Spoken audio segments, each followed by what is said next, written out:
Kwanza namshukuru Mwenyezi Mungu kwamba tumepata kiongozi ambaye ameweza kusupport kwa sehemu kubwa sana michezo nchini, hasa mpira wa miguu. Ndio. Sisi tunasema kwamba ametusaidia mambo mengi sana. Unaona, kwanza amekubali kwamba tuwe wenyeji wa mashindano haya ya AFCON na CHAN ambayo serikali mwenyeji na inagharamia vitu vingi, lakini pia timu zikisafiri anatoaga ndege, anatoa motisha kwa wachezaji, kuna goli la mama, lakini pia na mazingira ya kuruhusu kufanyika kwa michezo hii, lakini pia ameweza kuwapa imani wadhamini waweze kuwekeza kwenye michezo yetu. Sisi hasa mpira wa miguu na tuna ndio watu ambao tumenufaika katika kipindi chake. Ndio unakuta wale watoto chini ya miaka 17 wasichana wameweza kwenda kombe la dunia, lakini kama unavyoona sisi katika Afrika ni mojawapo wa zile nchi 3 ambazo karibu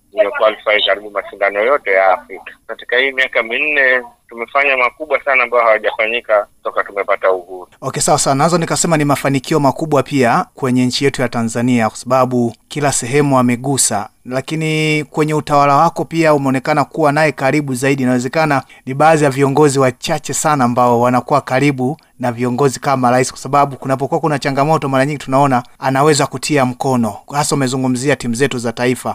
Lakini jambo ambalo tunasema kwamba ni mipango ya Mungu. Kwamba kamleta kiongozi, lakini pia na sisi katuwezesha katika kipindi chake. Lakini pia kuna jambo sijalizungumzia sasa hivi kwenye masuala ya michezo ya kubahatisha pamoja na gaming board hizi. 5% ya yale mapato kule ameelekeza yaende kwenye michezo. Okay. Kwa hiyo pia inatusaidia sana. Huko nyuma ilikuwa hivi hazipo hivi.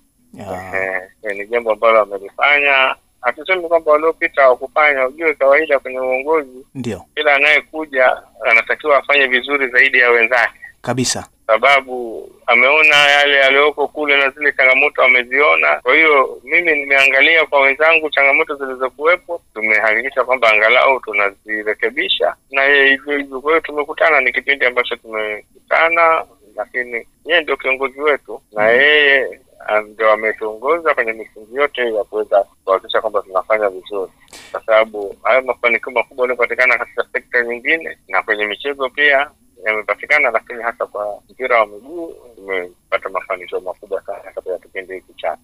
Kwa sasa miaka 4 na timu zetu za taifa zinaonekana kufanya vizuri, vilabu vyetu pia vinafanya vizuri.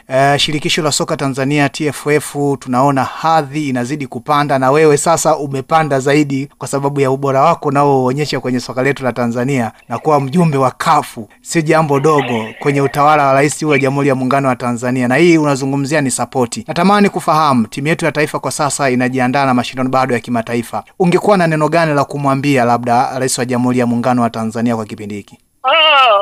Sema kweli mimi namwambia tu, tunamwombea Mwenyezi Mungu ampe afya njema, na sisi tunasema kwamba yeye ndo anayetudai. Ni letu sisi analotudai tutamlipa mwezi wa 10. Kwa maana kwenye uchaguzi wake, kwenye uchaguzi wa kumchagua rais. Labda tumehusisha siasa na michezo, hapana.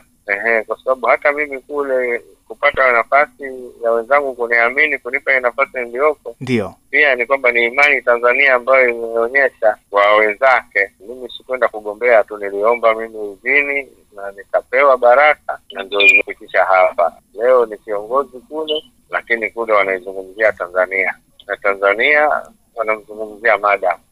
Muda wote President Motsepe anazungumza kwamba Madam Samia na wenzake Ruto na Museveni ndio wamesababisha alete mashindano hapa, lakini pia anarudi ananiambia mwenyewe, anazungumza kwa Kiingereza, Madam is doing a wonderful job. Anasema tena wakati mwingine not even in sport, is doing in every sector. Kwa hiyo ni vitu ambavyo ina maana ametusaidia na sisi tunapitia kwenye heshima yake hiyo hiyo, na ndio maana tunajitahidi tufanye yale mazuri ili sisi tukachafua Tanzania au sisi tukachafua jina jema ambalo ameliweka yeye. Mbwawa News, kwa habari zote za michezo, burudani, siasa, kijamii na uchumi. Usikose kufuatilia Mbwawa News.